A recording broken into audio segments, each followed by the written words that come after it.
Oklahoman newsroom, and it's time for Orange Alert, our extended look at Oklahoma State football. And I am Jenny Carlson here in studio with fellow columnist Barry Trammell, OSU beat writer Scott Wright. Guys, a big one up in Stillwater Saturday night. Texas Tech comes to town as Oklahoma State opens Big 12 play. And this is one of those matchups that over the years I think has kind of told us a lot about Oklahoma State. It used to be a matchup that, you know, Texas Tech won pretty regularly. Then Oklahoma State has really swung it in their favor in the last decade. But you really can't talk about this matchup without starting with quarterbacks. But we're going to start, Scott, talking about Taylor Cornelius running the football. We saw him run the football 16 times against Boise State. Is that going to become a norm for Taylor Cornelius? I don't think it'll become the norm. I think that that's way more than what Mike Gundy wants to see out of his quarterback, you know, but he wants that weapon to be there at all times. He wants defenses to have to prepare for it. He wants them to have to practice for it during the week. He wants them to know that weapon is in the box if they need to pull it out, both for his own benefit and for what other teams are having to work on. So the importance of it could have a ripple effect down the line this season as to how valuable it is, even if he's not running the ball a ton. We saw what he can do with the ball whenever he gets out there and does run, whether it's a zone read and he's faking a handoff to Justice Hill and pulling it out and taking off, or when things break down, he moves out of the pocket, throws on the run, takes off running, whatever he can do. He's a very physical runner, a really tough guy. He doesn't look that fast, but he really is a pretty athletic guy and moves pretty well. So it's a valuable tool for Oklahoma State to have. I don't know that they want to do it 16 times a game every game, though. Barry, were you surprised at all? The volume of runs might be the most surprising, but were you surprised at all just in the effectiveness of Corndog running the football against Boise State? Yes, I was. Both his mobility and his toughness. I mean, he didn't do a lot of shaking and baking and juking people, but he got out of the way of guys pretty good, I thought, much better than I would have guessed.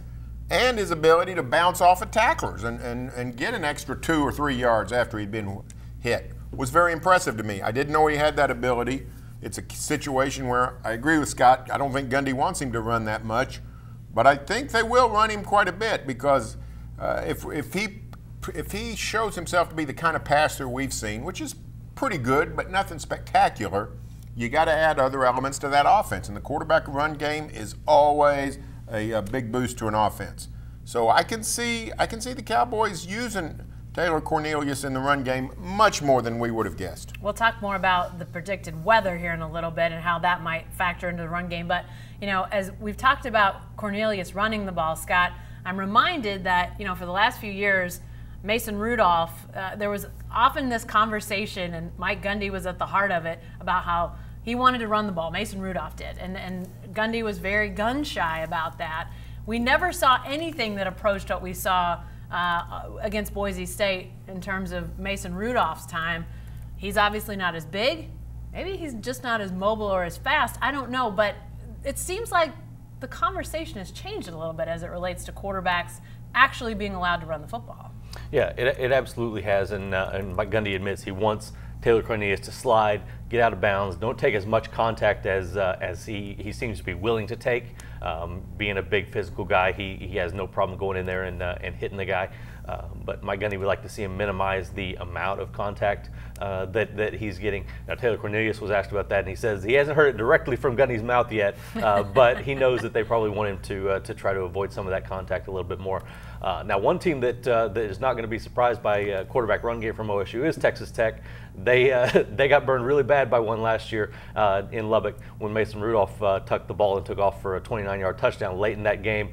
Wide open run because nobody was expecting Rudolph to run that ball at that moment in the game. So they obviously know that this is something Oklahoma State can use to be a weapon, and they're going to be ready for it. But it changes so many things. Whether it brings an extra guy into the box, it takes a little attention off of Justice Hill or whatever other running back could be back there. It changes the whole dynamic of the run game at this offense. I wrote about this after the game that I thought Taylor Cornelius running kind of fed into other parts of his game.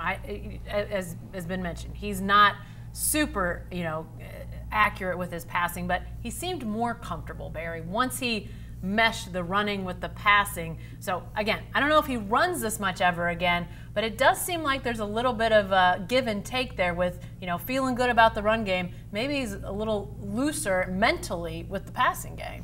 Well, he's getting better. I mean, guy's literally never played. I mean, he's been sitting on the bench since, the autumn of 2013 in Bushland, Texas, and hadn't taken a meaningful snap since. There should be a fairly significant learning curve and ascent rise for Taylor Cornelius. So I think he is getting better. I just think it's a case of, he comes across as a pretty confident guy, but, you have to think that the more he plays, the more confidence he's going to feel in himself. We always talk about it, there's the team confident, there's Gundy, there's the fans. How does he feel about himself? And there's reason to think that, hey, he's starting to answer some of the questions that had to be there in his mind. All right, as we talk about the fact that Taylor Cornelius is just getting his feet under him, Texas Tech has a very similar situation, Barry. This is actually something you'll be exploring, so let's start with you. Alan Bowman is the freshman quarterback starting at Texas Tech. Sounds like he's got a name that's, going to finish your taxes or something, but he's actually quarterbacking the Red Raiders. He's, when you talk about experience, not any further along than Taylor Cornelius, but way younger. I mean, that's a really interesting setup dichotomy there. Yeah, this is a guy that came in January, Grapevine, Texas, came in January as an early enrollee, competed for the job, and Cliff Kingsbury did not award that job early. I mean, it was a case of they competed in August for this job. They went with McLean Carter, the veteran, to start with, but he's injured. Alan Bowman takes over, plays well, and then played really well last week against Houston. So it looks like his job for the next 2 to 3 years. Although you never know at Tech, they've had some guys move on early. But he's a guy that can throw, but he's also very young. Has he seen the kind of defenses Jim Knowles is going to throw at him? Probably not. Tech historically does a nice job of protecting the quarterback, getting rid of the ball. They've been doing it for 18 years. Get rid of the ball before the pass rush can get there. So it'll be a stiff test for the OSU defense, but when they throw things at the freshman quarterback, he's got every reason to be confused. Well, let's talk a little bit about that, Scott, because that was really one of the game changers against Boise, was the fact that they got after Brett Rippon, the quarterback, much more seasoned than Alan Bowman is, and they just kept bringing pressure. They got 7 sacks in that game. I thought Rippon stood in there fantastically considering the onslaught, but what's the challenge as it relates to Tech? You would think younger quarterback, not as experienced, maybe you could rattle him, but how does the challenge change when it's Texas Tech instead of Boise State? Well, it's exactly what Barry pointed to. They get the ball out so quick. They're designed to have that 1, 2, 3 throw the ball, and it's really tough for even fast guys like Jordan Brailford, Calvin Bundage to get to the quarterback that quickly. So that's going to be the challenge is being able to get to him quick enough to keep him rattled, and that's going to fall a little bit more on the secondary and making sure that you're covering guys up back there. Obviously, that's going to be a battle of youth versus youth with the young quarterback trying to pick apart a mostly young secondary with some sophomores and then a couple of older guys in that group. Obviously, guys like Jarek Bernard and Colby Peel, true freshmen, who are going to play in that secondary as well. So some young guys going at it back there. They've got to stick in coverage and give the defensive line some time to get in there and knock Alan Bowman around a little bit to try to get him rattled and try to get him uncomfortable in the pocket. When you talk about this pass rush, the first 2 games of the year, Jim Knowles didn't have to show a whole lot, but clearly we saw more of the playbook against Boise State. As you guys think about that pass rush, which, it looks better than ever for the Cowboys, what's the key in your mind, Barry? Why they're getting so much more pressure maybe than we've seen in the past? Well, one reason is they're stuffing the run really well and putting teams into 3rd and 8, 3rd and 9, and then you can unload. So they really stuff the Boise State run. When you make a team one-dimensional, you can do all kinds of things.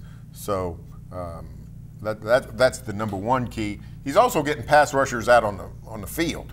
That 3-man line he's got with Bundage and Owens and Brailford is very effective, and he's got some form of 2 or 3 of those guys, even when it's not an odd alignment. So they got good pass rushers. I mean, it's where the best pass rushers start, is with a good pass rusher. So I like what they're doing on defense. This will be a better test for OSU, though. I was disappointed in what I saw out of Boise State. The Broncos were not as good as I thought they were, particularly offensively. I think Tech will be the best offense OSU has faced. It'll be a stiff test. You know, Tech has long been known, Scott, for those offensive linemen having those really wide splits, which, you know, is part of the mystery and the success that they've had.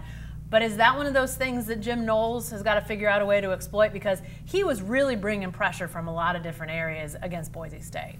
Yeah, if you watch the way that he used Jordan Brailford or whoever was playing at that left defensive end position, sometimes they were lined up at the left defensive end. Sometimes they had their hand on the ground. Sometimes they're standing up. Sometimes they're back and in an outside linebacker spot. Sometimes they were in the middle of the formation as the middle linebacker. He was moving that guy around all over the place, doing different things with Calvin Bundage on the other side. Like Barry said, Jarrell Owens on the field, sometimes lined up as an end, sometimes in a tackle spot. So his creativity gives him the opportunity, I think, to do some different things and find some creases in that offensive line to try to get to the quarterback. And I think that will be the interesting thing to watch, is to see what are the next pages of the Jim Knowles playbook that he opens up this week, because you know he talked about how all of these things they did against Boise State are things that he put in 6 months ago and has been preparing this defense to run. So these weren't things that he just came up with on Boise State week and started throwing out there. These are parts of his core defensive game plan, and we're going to see different things still to come from Jim Knowles, and I think that this will be another week that we see a few more pages. Who is the defensive player, Scott, in your mind, that is most in the crosshairs when it comes to defending Texas Tech's offense? You know, I'm going to go with Malcolm Rodriguez. I think I mentioned him last week again, and he had a really big game tackle-wise. He ended up in a lot of situations covering tight ends and things. He's a guy that'll probably get pulled into more coverage this week, I would think, and a guy that has to be sharp. He's looked really good to this point. I think he's got a chance to be a difference maker for this defense, and you know he's going to be in a lot of different situations, whether it's coming up into the box or pulling into pass coverage. And he's been a solid playmaker to this point. He's a really smart defender who was a quarterback in high school, understands the quarterback thought process, and you can see him, if you watch him on tape, you can see him sort of trying to bait quarterbacks into some throws on occasion. I think that he's got a chance to maybe come up with a pick this week and maybe really make a play that has some impact on this defense. Okay. Scotty's going with Malcolm Rodriguez on the defense as the guy most in the crosshairs. Barry, who are you pointing to? I'll go with take your pick, whichever one you want, A.J. Green or Rodarius Williams. Tech will put the cornerbacks on an island, and they will put those guys to a test. Tech has some big, tall receivers that can win some jump balls if you're not physical and in position. So I think it'll be a big week for Williams and/or A.J. Green. All right, the elephant in the room, if you will, is the weather forecast. I've mentioned it a couple of times. Let's actually talk about what it is right now. As we sit here on Thursday, looks like Saturday night, Stillwater, 20% chance of showers, which is not maybe the high probability that we're looking at all day Friday as high school games have been moved, but still, when you're talking about passing teams, Scott, do teams like OSU, Texas Tech, do they have to be thinking about contingencies with possible weather, or do you just full speed ahead and just do what you do? You know, it's one of those things that's so hard to call, because I mean we're sitting here on Thursday afternoon. The weather forecast is probably going to change 3 more times before we get to kickoff. But if you're Oklahoma State, you've got to feel more comfortable than I would think Texas Tech does in that they've got a big physical offensive line. That yes, their run blocking has struggled to this point, but if they need to go to that, they've got to feel a little bit better than Texas Tech does at this point. Even though they put up some good yards, it hasn't been against great opponents. But when you've got those running backs that Oklahoma State has, you've got to be prepared to go to the ground. We talk about Taylor Cornelius running the ball, whatever it might be. I mean, if it's really wet and sloppy out there, you can't be asking your quarterback to throw the ball as much as you might want to. You can't be thinking about 60 passes in a serious rainstorm. So you've got to be ready to pump the ball to Justice Hill, J.D. King. You know, Chuba Hubbard is a little bit different kind of a back, but get him involved as well. See if L.D. Brown is healthy and ready to go again. But they've got all of those running backs, and if they have to go to them, they'll be ready to. And also that quarterback run game's got to play a factor. If 20% chance of rain becomes 100%, Barry, on Saturday night in Stillwater, does either team have a marked advantage over the other? Oh, yeah, I think OSU's got an advantage because they've got the running game.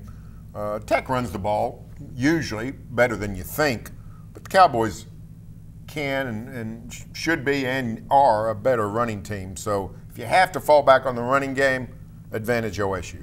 All right, let's talk lastly before we get to picks about special teams, because it was pretty darn special last week against Boise State as the Cowboys blocked 2 punts, up that total kick block number over the last few years to 23, I believe. Wasn't that right, Scotty? Something like that? Yeah. Yeah, an unbelievable grand total, but 2 in one game. Can they repeat that? That's my question. Barry, is something like that repeatable, or do you just catch lightning in a bottle almost? Well, it's a skill or an attribute, whatever you want to call it. There are some schools across the nation, some teams in football that are more predisposed to block kicks just because they emphasize it. They have good coaching. They do all the things necessary to make that happen. Virginia Tech being the best example. OSU used to be that kind of team, very good in special teams. Hadn't been that way in the last few years. Seems to be a renewed emphasis. Now the one thing, whatever the Cowboys use to block those kicks, if the same weakness exists with Tech that existed with Boise State, well, Tech will see it on film, shore that up. You might have to find another weak spot. But sure, it's not just dumb luck. This is not, blocked kicks are the product of emphasis and design. So good for Mike Gundy, sort of re-emphasizing special teams. Scott, are there other areas of special teams that maybe we don't see any punts blocked this week? I mean, if we see 2 again, that would be unbelievable. But let's say no punts get blocked. Are there some other areas you feel like? I know Zach Seiner was close last week. We didn't actually see him punt for the Cowboys, but he may return. Just as you look across special teams, are there some other areas that people might want to keep an eye on? Well, Texas Tech has had some really good kick returners in recent years. Jake McClure, a redshirt freshman, has been really solid in his kickoffs for Oklahoma State. So that'll be an interesting facet of the special teams game to watch.